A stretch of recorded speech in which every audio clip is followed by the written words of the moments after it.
The principal officials who will present today are as follows. ICE's Acting Director, Thomas Homan. CBP's Acting Deputy Commissioner, Ronald Vitello. And CIS's Director, Francis Cisna.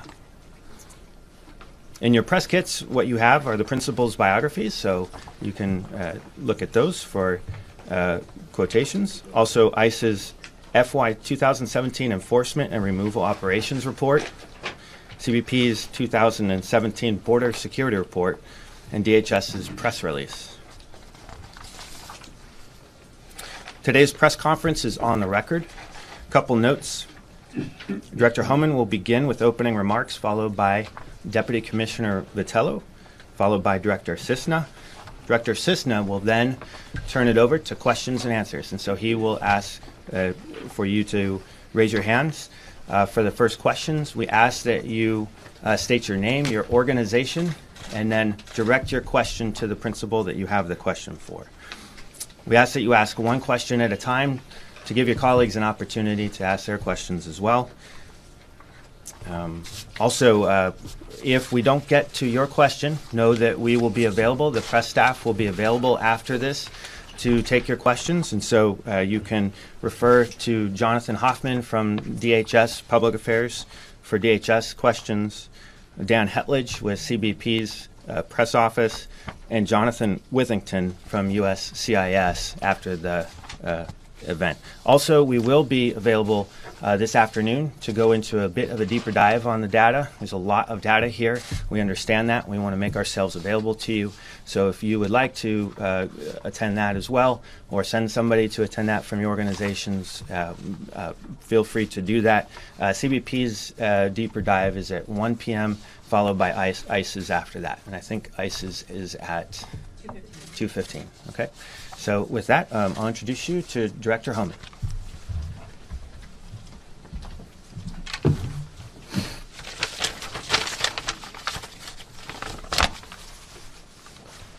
Good morning.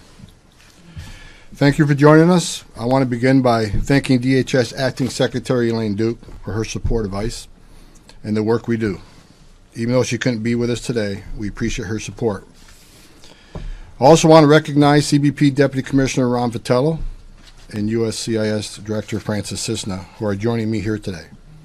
They're terrific partners and friends, and we are working closely together in advance of our priorities that the Trump administration has set forth to fully enforce our nation's immigration laws. As part of that effort, I'm pleased to share some highlights and important results the men and women of ICE achieved during fiscal year 2017. As directed by President Trump, our efforts are focused toward enforcing the law and securing our border. And while we have made good progress and achieved a great deal this year, we understand there is much to be done. Throughout the organization, our deportation officers and special agents succeeded across a broad range of initiatives and operations, from disrupting and dismantling illegal drug trafficking networks to arresting and removing aliens, including criminals who are all too often released back into our communities. As most of you know, our enforcement and investigative activities are handled by two distinct divisions within our agency: Enforcement Removal Operations, known as ERO, and Homeland Security Investigations, known as HSI. I'll start with ERO. In ERO, the most significant gains were made in administrative arrests and interior removals. As stated in the President's executive orders from January 25th regarding interior enforcement, ICE will no longer exempt any class removable alien from potential enforcement activity. In other words, the officers are empowered to do their sworn duty and enforce the law as it was written and enacted by Congress. Administrative arrests total more than 143,000. Of those, 110,568 occurred after January 20th, which is a 42% increase over the same time period last year. I read a lot of stories and comments over the past several months falsely accusing ICE of conducting indiscriminate raids and sweeps, arresting people at churches, arresting people at hospitals. I repeatedly said that is false. We conduct targeted enforcement operations. Every person we arrest, we know exactly who we're going to arrest and where we're going to arrest them based on a lot of investigative intelligence data.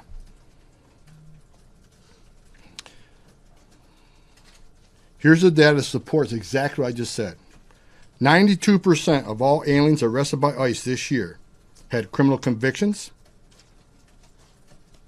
were an immigration fugitive, or they were an illegal reentry. Well, that means they were formally removed from the country and re-entered the country again illegally, which is a felony of it itself. This is also proof that ICE officers know how to prioritize without overly prescriptive mandates. We got 20,000 employees that do their job very well, and the numbers show they operate at perfection this year under the President's mandates.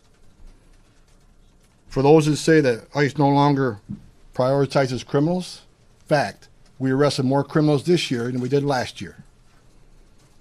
These numbers speak to themselves. The men and women of ICE prioritize exactly as the mission dictated. The directions from the top may change, but the consistency and excellence of the results delivered by these deportation officers is steadfast. I couldn't be prouder of the men and women of ICE. Interior removals were also significantly higher in FY17 than they were the year before. In FY17, ICE removed more than 81,000 aliens from the interior of the country. Over 61,000 of those removals occurred after January 20th. That's an increase of 37% over last year. While the historic low in CBP's border apprehensions led to a slight decline in overall removals, ICE's strong interior enforcement efforts nearly made up all the difference. Overall removals are down because the border is under better control than it has been in 45 years. That's a good story. Finally, I'm happy to report that the number of countries who do not cooperate in the return of their nationals has decreased. Originally last year at 24 to 12 and now 9. Furthermore, the number of countries who are in danger of being labeled uncooperative has fallen from 47 to 36. We've also just issued visa sanctions to 4 additional countries in FY17, which sends a clear message: cooperate or face consequences. The results achieved by the Special Agents of Homeland Security investigations are equally impressive. First, our efforts to uphold public safety were strengthened by more than 4,800 criminal arrests made in national anti-gang operations. In addition, a renewed focus on identifying and dismantling the ultra-violent MS-13 gang led to nearly 800 arrests in FY17. That's an 83% increase over last year. ICE is also on the front lines of the fight against illegal narcotics trafficking that is contributing to the country's deadly opioid epidemic. Our special agents seized approximately 7,000 pounds of heroin and more than 2,300 pounds of fentanyl, a drug so deadly just a few grams will be lethal. As I've said, these few statistics represent only a fraction of the success ICE's deportation officers and special agents achieved this year. A more detailed report of our results is available online, and we'll also be holding a press call later to provide a more in-depth discussion of these numbers. At the conclusion of today's announcement, I'll be happy to answer any questions you may have. As I said, this is positive progress, which the men and women of ICE have been able to achieve with existing resources. But like I also said, more needs to be done. We need to maintain the dedication shown by personnel by matching it with more staffing resources as the President requested. We need to address misguided policies and loopholes that only serve as pull factors for more illegal immigration. The administration, taking into account the input of immigration law enforcement officers, has proposed several goals that seek to address these challenges, and I stand ready to work alongside my partners here today to advance these priorities. We sent a list of priorities and policy changes and judicial challenges to the Hill a few weeks ago, and I read a lot of media that they were created by the White House. There's nothing further from the truth. The 3 men on this stage wrote a majority of those requests to the Hill. These are requests based on a lot of years of experience on the front line on what we need to be even more successful than we've been this year to close those loopholes. We must continue to target violent gangs like MS-13 and prevent them from rebuilding what we've begun to dismantle. And we need to hold sanctuary jurisdictions accountable for putting innocent lives at risk, by shielding criminal aliens from enforcement. These numbers are really impressive this year, despite the sanctuary city move that requires more resources and more work to find these public safety threats that were released back in the community by jurisdictions that want to call themselves sanctuaries. I want to thank you for your time. Now I'd like to turn it over to Deputy Commissioner Ron Vitello of U.S. Customs and Border Protection. Ron?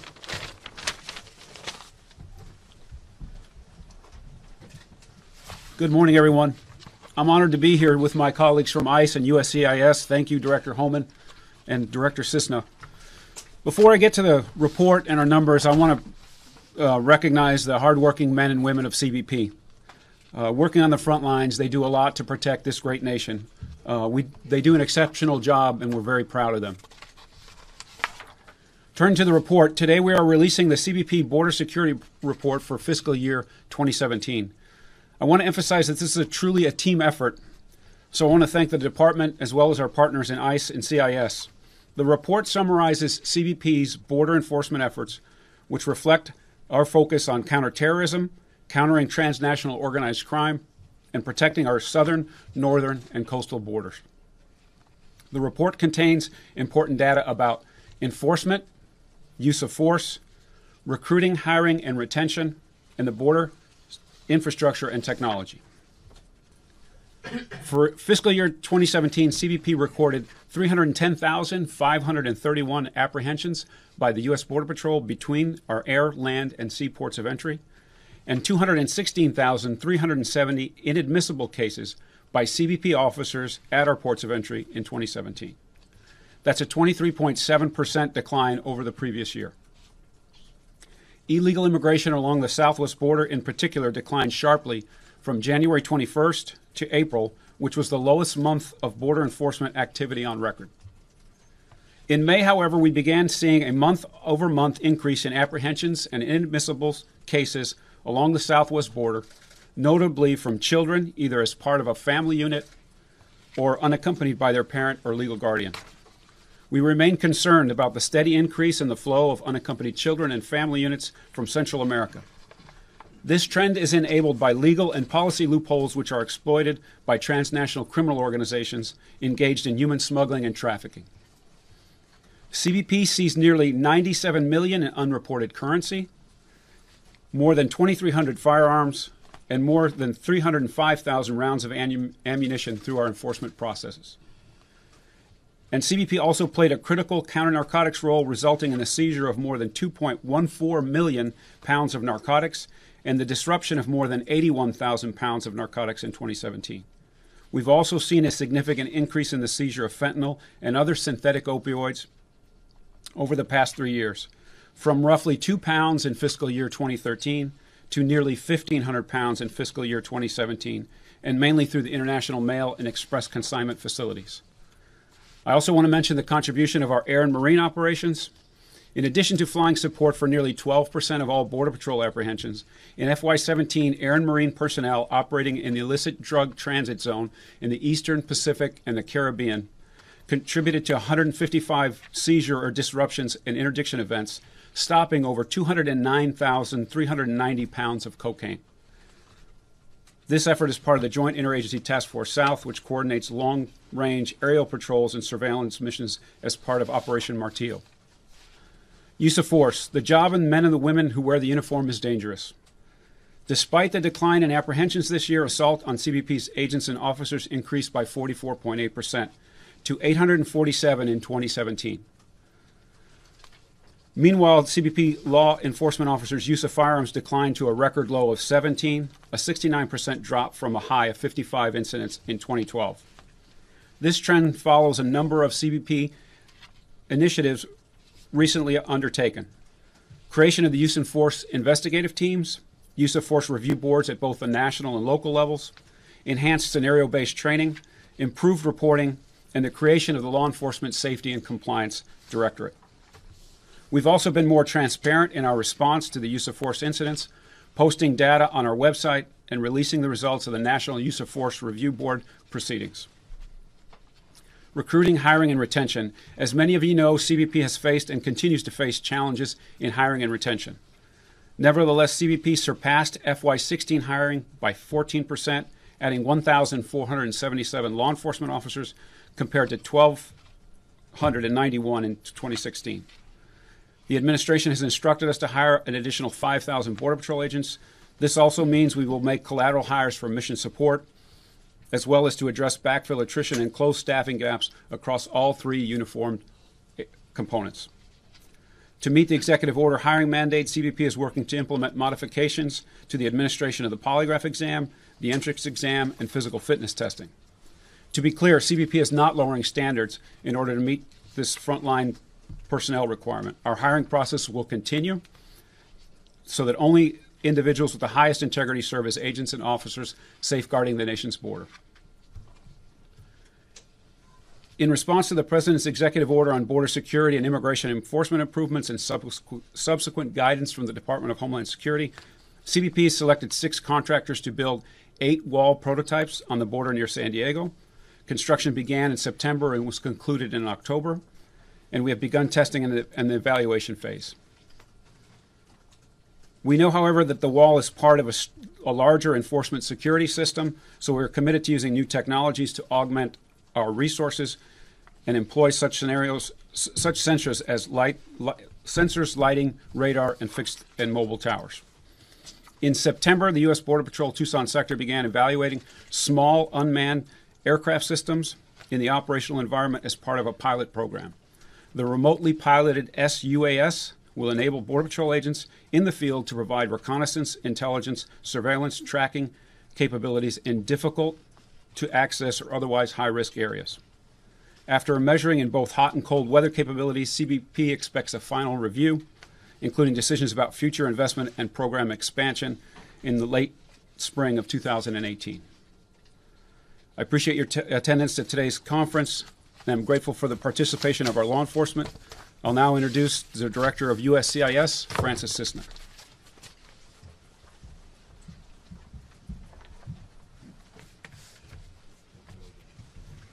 Thank you, Ron and Tom, for the invitation to appear with you today. And thank you also to the men and women of the Department of Homeland Security who worked so hard this year to secure our borders and safeguard our cities. President Trump has made it his administration's priority to ensure that our immigration laws and policies promote national security and public safety, as well as protect the interests of American workers. USCIS carries out this mission by administering a lawful immigration system. We strive to safeguard the integrity of the system and to ensure that those who immigrate to the U.S. share our civic values and seek to make positive contributions to our nation. As you've heard today, the men and women of DHS have been working hard to stop illegal immigration, secure our borders, and protect American jobs. USCIS is proud to partner through our Fraud Detection and National Security Directorate with federal law enforcement to provide critical information for immigration enforcement initiatives. Cite as an example the recent Operation Matador gang enforcement action that USCIS helped with. The President's priorities ensure that our immigration system aligns with the needs of our economy and protects against ever-evolving national security threats. Among these priorities are ending extended family migration, ending asylum abuse, and shifting to a merit-based immigration system. Extended family migration is a process by which extended family members, nieces, nephews, and others outside the immediate family unit are admitted to the United States through a family-based chain. Preliminary data for fiscal year 2017 shows that 2 out of 3 of our 1 million plus immigrants were admitted in family-based categories. Only 66,000 of that 1 million lawful permanent residents were admitted based on their skills or job offer. We also need to ensure that undeserving individuals are not exploiting the asylum system to remain in the United States.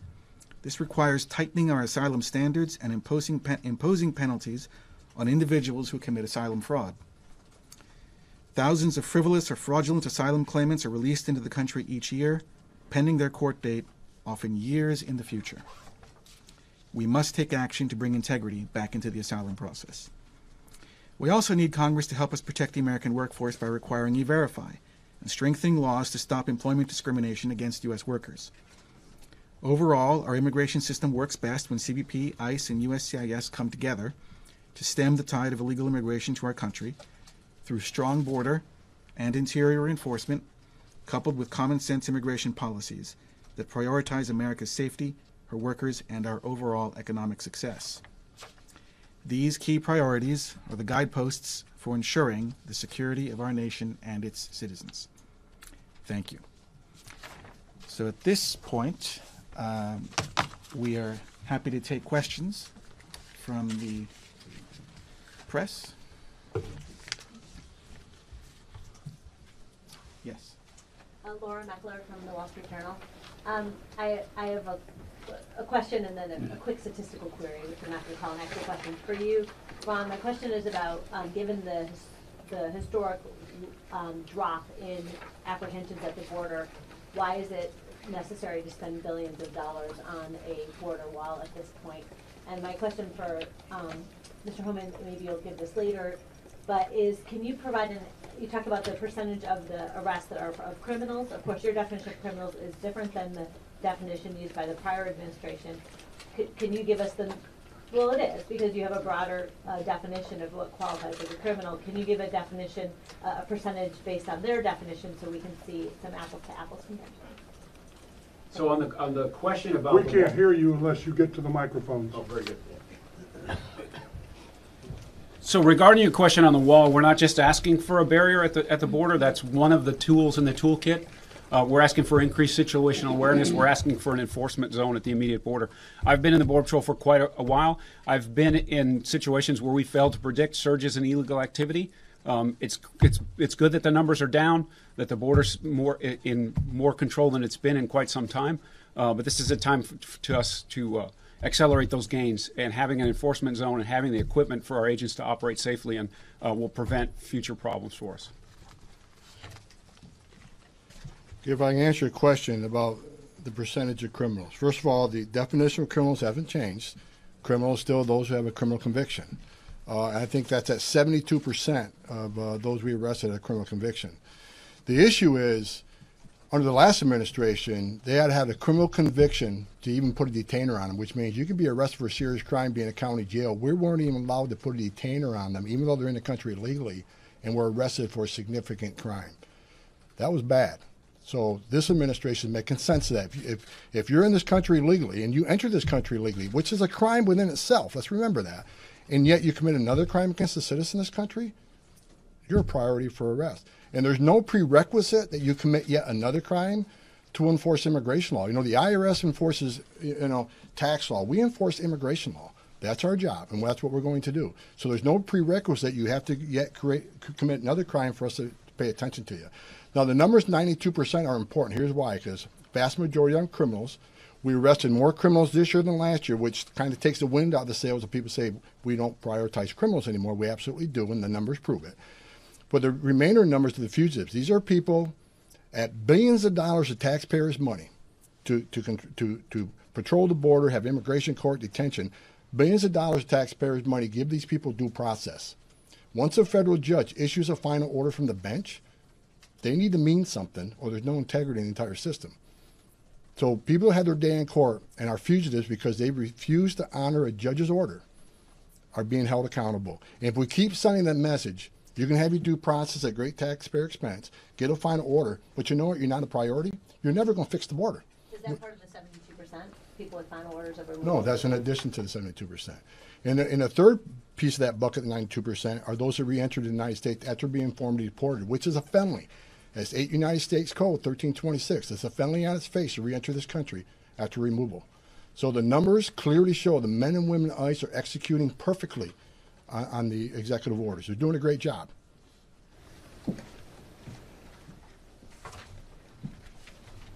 Ma'am?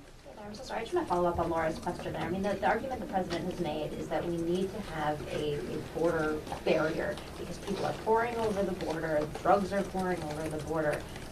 Your statistics show that there are fewer people coming over. So can you just explain, kind of, the people who are listening, people who are watching, why we still need to have that physical barrier there? We, in this society and all of our lives, we use walls and fences to protect things. It shouldn't be any different on the border. Yeah, the traffic is down. That's a good thing, but we're still challenged with access. We're still challenged with situational awareness, and we're still challenged with security on that border. And so, to take the 1,000 arrests a day to say that we're finished, it's not stating what the facts are. We're still arresting nearly 1,000 people a day coming across the border. Most of that on the southwest border. So we want to have more capability. We want more agents. We need more technology, and we want that barrier to have a safer and more secure environment. If I could add to that, I've been asked that question a lot. I did start my career in the Border Patrol. Me and Ron pretty much started together a long, long time ago.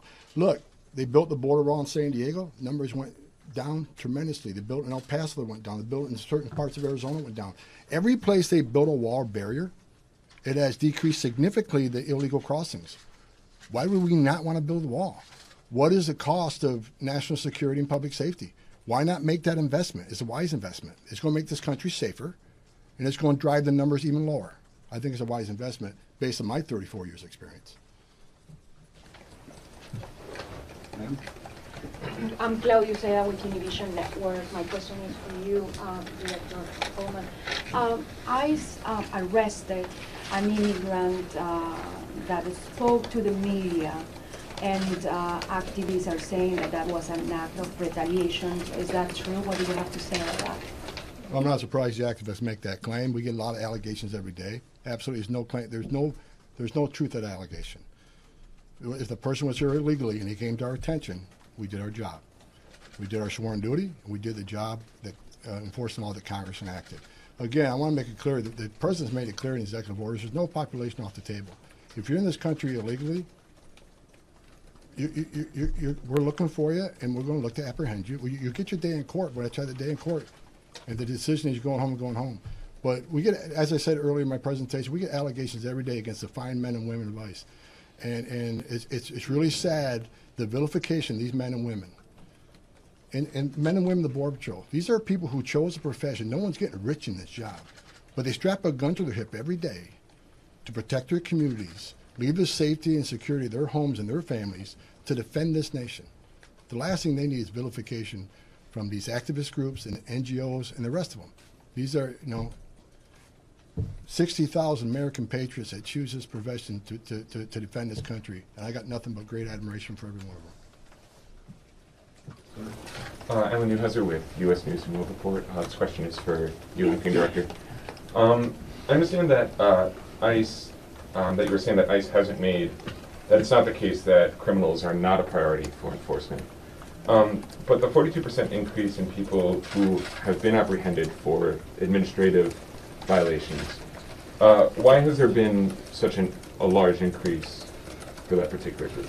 Well, it's easy. When you go from 0 to 100, you're going to see an increase. Under the last administration, unless you're a convicted criminal, you weren't a priority for us to go out and look for.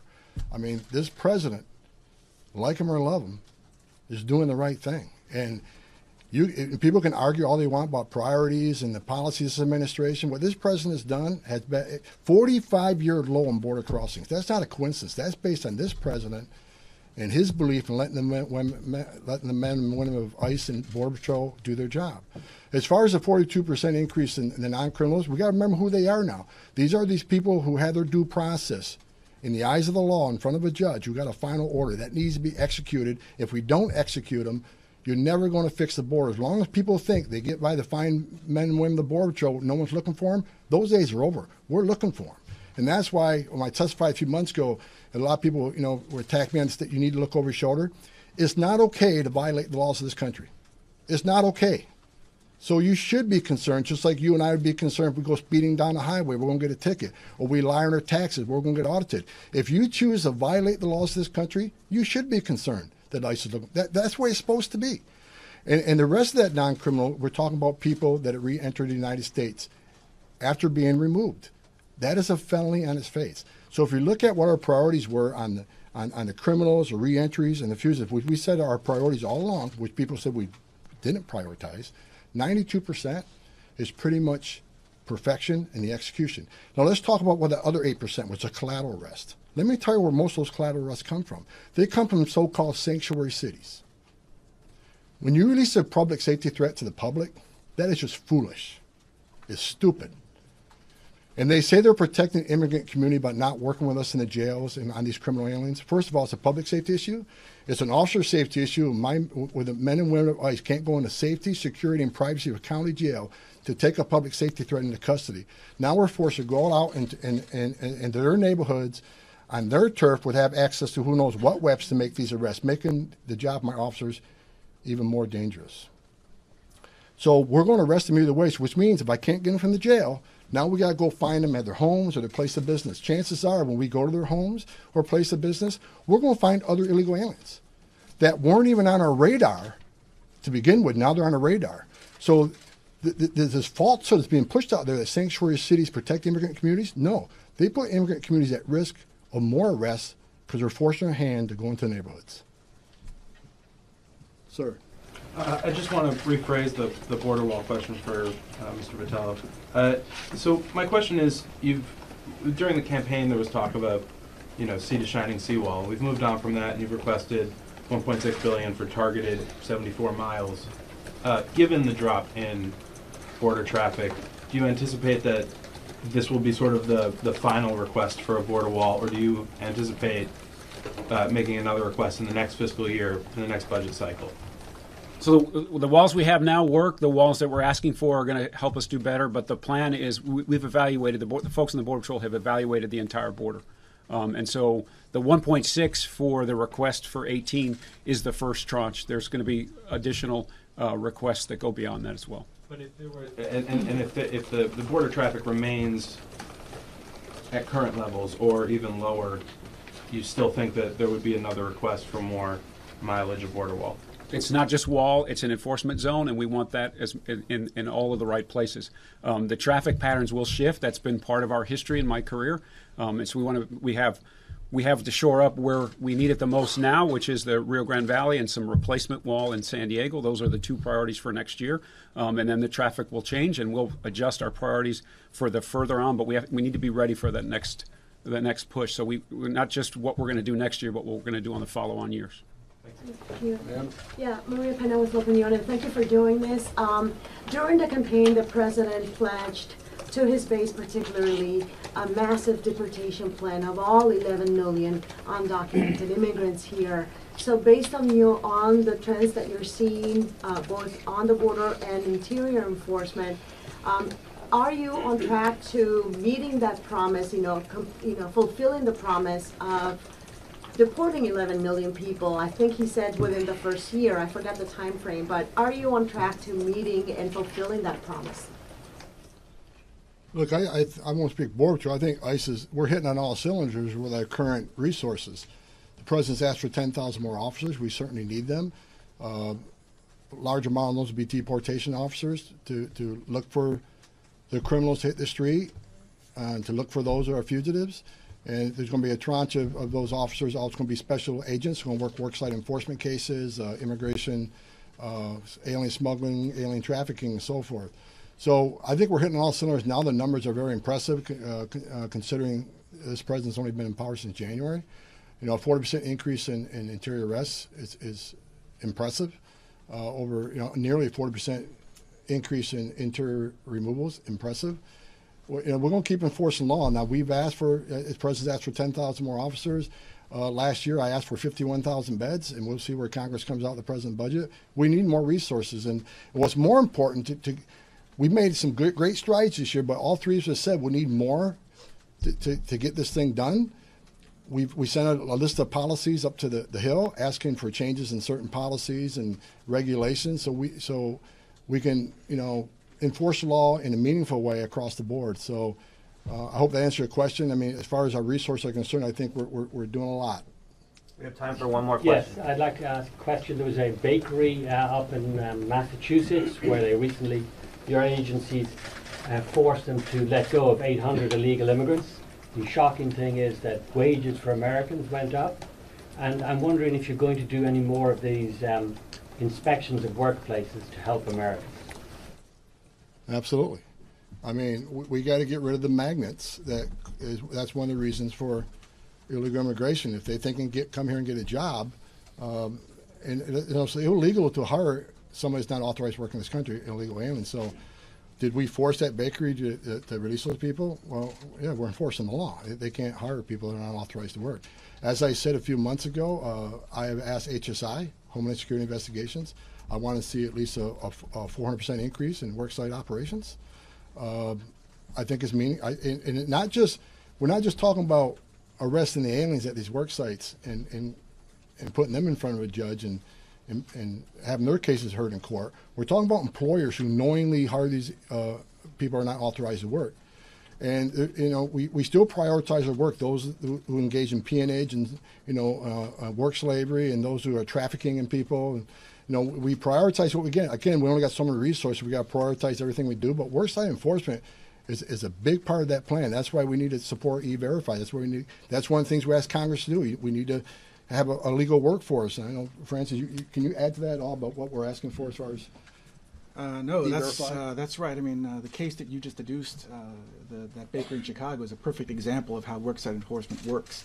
If you enforce the laws and prevent people who aren't supposed to be working from working, it's only for the good, for the American worker. In that case, I think the articles that I saw about that indicated that wages went up. There was that Smithfield hog processing facility back in North Carolina about 10 years ago, same story. So worksite enforcement's good. My agency supports it wholeheartedly. It results in absolute protections for American workers. Yes, and I noticed in that case you went after the labour supplier. The companies are not liable, from what I understand.